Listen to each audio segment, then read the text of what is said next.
Hey YouTube, Vermont Prepper here. Just continuing to restore my M1028 to as original as it could be with some enhancements, I'd say. So let's go through some of the things that I did. As I did in my Blazer, and I discussed this on a video, I put this what they call Dynamat, and it's supposed to be a sound deadener, and I guess it helps a little bit. It doesn't help quite a bit regarding sound.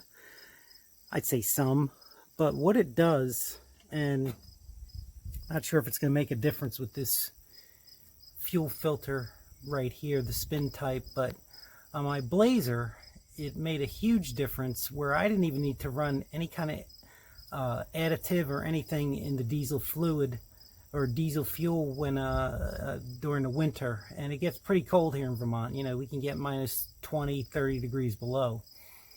Had no problem starting the Blazer, so I decided to do the Dynamat here. Again, not sure if it'll make any difference with the spin filter, but it can't hurt. And that's probably about 50 bucks on Amazon. Next thing I did is I have that NOCO, which I also did a video on that, the NOCO battery charger. It's a 24 volt. And I hooked in the connector, the special connector for that, into the bus system here. So that's make it easier to charge full 24 volts instead of doing each battery separate. The other thing I did, and you may not be able to see unless I close the hood, but I put a new solar geyser system in there. I had one in there, but the panel was really messed up, and I'm not sure if it was even charged. I didn't even test it yet. I just took it out, and you know, it was kind of scratched up and bubbled in certain spots, so I just put another one before I put the Dynamat on. And I put the Dynamat over it. There's the wire that hangs down for it, and there's where the unit is right there. And I had heard that the military hooks these things up directly to the battery. I know the military uses them, but I didn't do that. I hooked it into the bus panel back there, positive and negative. So again, that's a 24 volt charger. So that's the other thing I did. Next, I have in the Blazer, a heater for the fluid it goes into the block, the freeze plug, I guess they call it. I don't know. But I got recommended one of these heaters that go right in line to the bottom part of the radiator hose there. And what you have to do is you got to make sure that you're kind of on the upswing as close to the water pump as possible. And it was really easy install. I mean, I heard the ones on the freeze plug, they actually leak sometimes. So this was recommended. I'm kind of interested to see how much it heats up. It's 600 watts. The ones in the block, they I believe are 1,000 watts. So that thing really heats up. But we'll see how that works. I'm not sure how it's going to work, but I gave it a shot. Drained and flushed the system. There was a lot of rust that came out, and I actually changed the reservoir for the radiator right there too. So also glow plug changes, oil change, etc. You know, full tune-up. And the other thing I did is, I don't know if you see this little snap right there. It's not a snap, it's like a fastener. And then you have snap here, snap here, snap here, and another fastener on this side. And what that does is that holds in the cover for the radiator that keeps the engine warm during the freezing cold as you're driving down the road. So that's another thing that I did. The next things I'm going to do, I'll show you at night. I'll probably take a little break here from videoing and I'll do it at night. But I fixed my marker lights, and I'll tell you what I did and then I'll show you at night. I tapped into this particular marker light on the side here, ran a wire from here to here, and then jumped the wire from here to here. It worked great.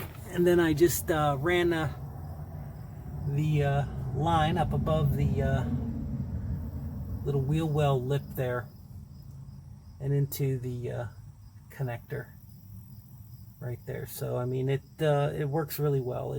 They were pretty easy to install, a little time consuming, but pretty easy. You know, you had to run the wire and make sure it looks nice and out of the way of everything. So it really wasn't that bad. I'll show you those when it's nighttime, because I also want to show the interior lights as well. But in the meantime, I also I got new ones, these vent window locks, and these are for K5 Blazer, which fit in this as well. But mine, the rubber was, you know, really loose, and these really lock nicely. The other ones didn't even lock.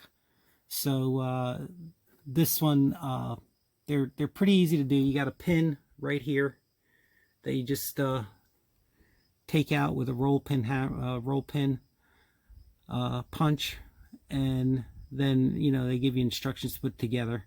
Wasn't bad at all. The old ones were black. I'm not sure what the original style was, whether they're black or chrome. The Blazer's chrome, so I figure, you know, chrome doesn't look bad in certain spots. Then the other thing I did is, and you'll see this at night as well, I fixed the interior lights. There were barely any interior lights in this vehicle. I ended up putting LED in the speedo and the gas gauge, as well as the voltmeter over there, and the heater light as well. And then I kept these right here. I kept those regular because they can get really bright if you have an LED. I have an LED in a Blazer and I really don't like it. I'm probably going to change it out. And then I did have it, I changed the LED light in the for the high beam switch, so you have nice blue high beam light, which I didn't have before. So basically, the way I fixed these lights, a lot of the connectors were not working. I took a what do you call it, a points file. You know how the old engines had points. I took a points file, really thin file, and filed in between these connectors, and then kind of bent them inward with the screwdrivers so that you have positive contact on the plug-in bulbs, and they're really small 168 or 194 bulbs. So it worked, you know, it worked great. You'll see how they look at night. And I also even buffed out the lens right here. It's not great, but you couldn't even see the mileage on there before, and it's much better. You know, it's easy to see the mileage, and you know, the buff job could have been a little bit better, but it was in really bad shape. Came out reasonable, I'd say. Not A1, but reasonable. So I'm happy with it. And maybe eventually I'll get another one, but lens cover, but not on the priority list right now. I think that's probably about it regarding the interior. And eventually, I don't know, maybe you guys can tell me if you have one of these dual shifters. I'm thinking the JD or JB custom, one or the other, or the ORD. So I'm debating that. I'm not sure if I'm going to do that yet, but my linkage is really loose. I may even just fix the original linkage. I don't know yet. I heard the with the twin stick, you get I think a low range for the rear, and you can set, you can choose them. So I kind of like that, and I think the dual shifter probably look pretty cool in here. So that'd be enhancer. It's not original again, but still debating on that.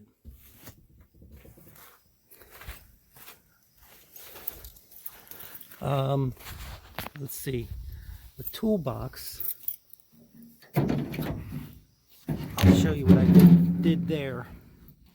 This DZ toolbox is it's okay. I mean, it does the job. It fits. It's big.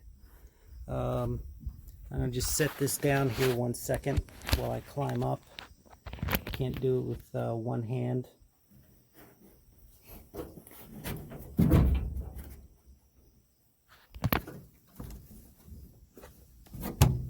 Okay. Took me a while to adjust the lashes on it. I mean, it's all right. I mean, you kind of got to push down when you open this hinge. Okay. Really hard. Let me see if I can refocus this thing. There you go. Really hard to find a tray for a 24-inch wide box, and this is 24 inches wide. All right, so I found this tray on eTrailer, and it's aluminum. And what I did is, you see those 4 bolts on each side. This tray is just a little bit too not wide enough. So it's 22 3/8, I believe. So I had to put a piece of wood along the lip on the bottom, and I extended it out. I put these stainless bolts on there. I extended it out. It actually works pretty good, and it doesn't scratch. Since it's wood, it doesn't scratch the channel right here. So that I'm really pleased with. And I put a mat in the bottom, and you see this particular vehicle, I'm pretty much just going to keep like recovery stuff and tools in here. And also, if you have one of these things, you got to keep an assortment of liquids in here, fluids, whether it be radiator block seal, your oil, transmission oil, Prestone, your funnels. I even have the power steering fluid right here, and then you have the diesel 911, as well as the injector cleaner I put in there, and diesel fuel supplement if I happen to need it in the winter. So have that. Then I have my Canadian Prepper bug out roll. I did a video on that if you want to see what's in that. And I sort of an afterthought of putting it in here, but I'm not going to put as much as I have in my F-150 toolbox. My F-150, I could live out of it for probably 2 months, but this doesn't have very much storage, so I'm just going to keep various things in it. And then I have the Superflow air compressor, which is probably the best 12-volt compressor on the market. This thing does, I mean, this will pump up a tractor trailer tire. I mean, it's great. So if you, they cost about like, you know, 200 or less, you can find them. But really good if you have one of these things. And given that I have, you know, the Hummer tires, I feel like I need that in case I have a flat, or I just need to add some air. So in any event, that's what I have done since I last did a video. And I'll come back out when it's dark and I'll show you how the lights work. They're pretty cool. I was pretty excited about that because the guy who had this before me, it was in great shape, but he couldn't get it inspected because he told me, he said, I didn't have it tagged, but I didn't realize why he didn't have it tagged. And my guess is that he couldn't get it inspected because there were lights that were not working on here. So in any event, I'll come back out in a little bit when it's dark. Alright, it's getting to the nighttime here. We're at the twilight. I think it's good enough to show the lights. Let's start out with the interior lights.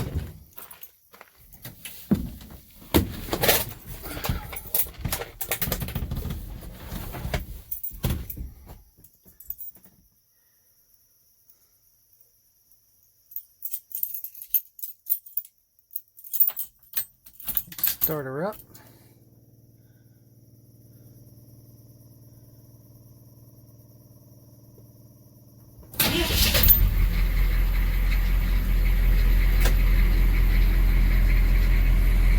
Alright, so you see all of those lights there are LED.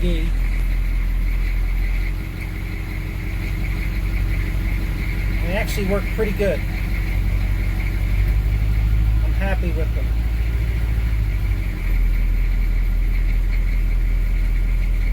See the speedometer really easy. You can barely see either that or the gas gauge before. So let's get out now and look at the marker lights.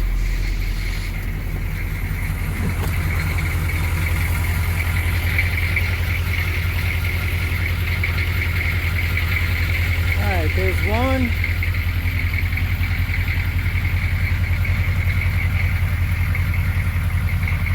The second one.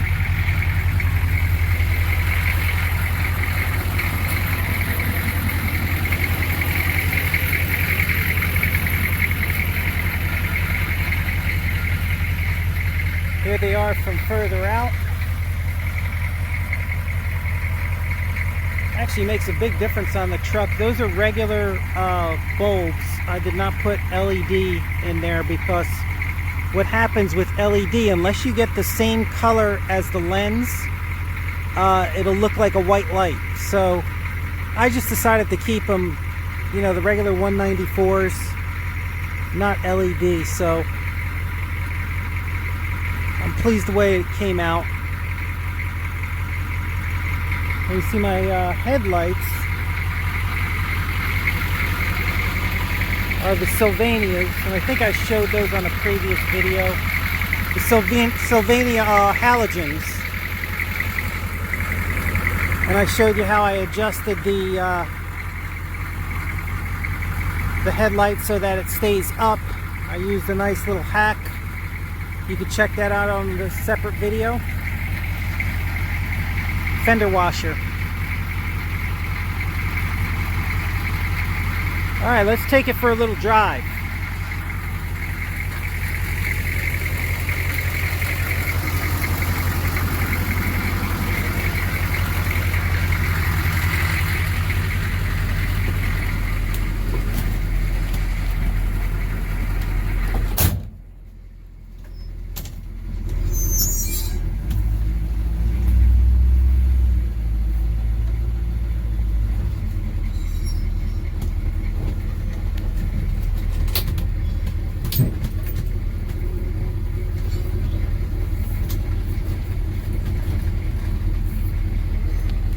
to show you my high beams. That's also LED. Here's what the high beams look like outside the truck.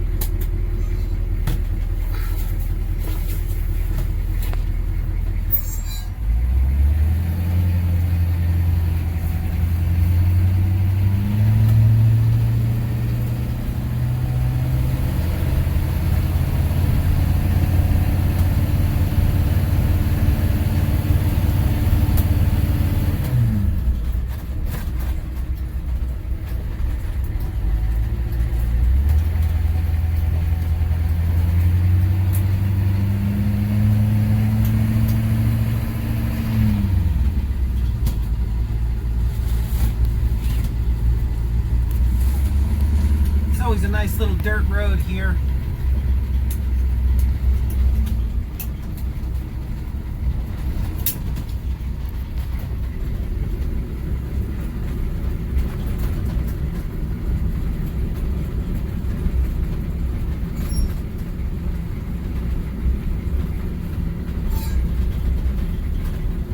I'll turn it around up here.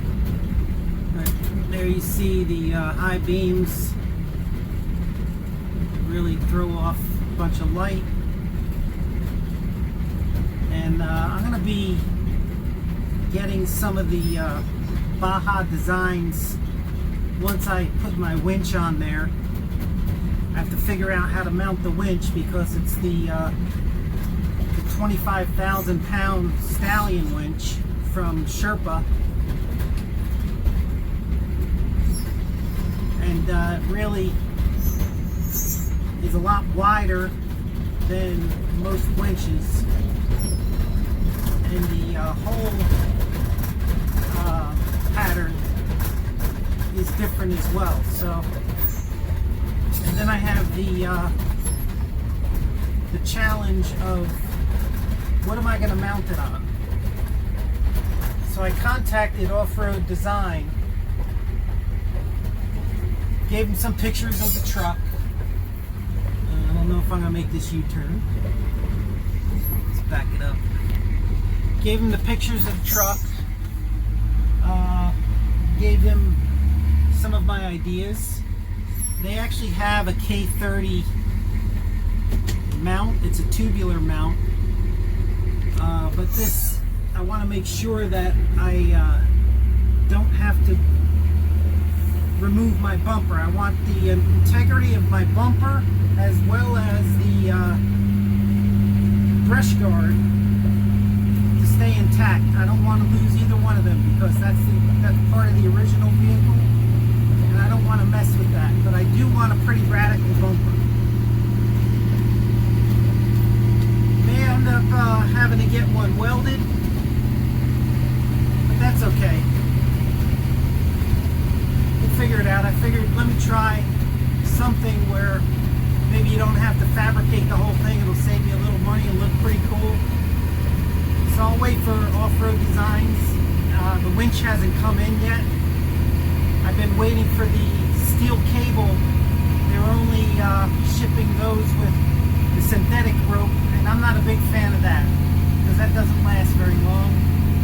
And in my view, especially in the snow up here, I just don't think that the integrity will last. Maybe in a warmer climate, but certainly this is a pretty harsh climate up here in the winter.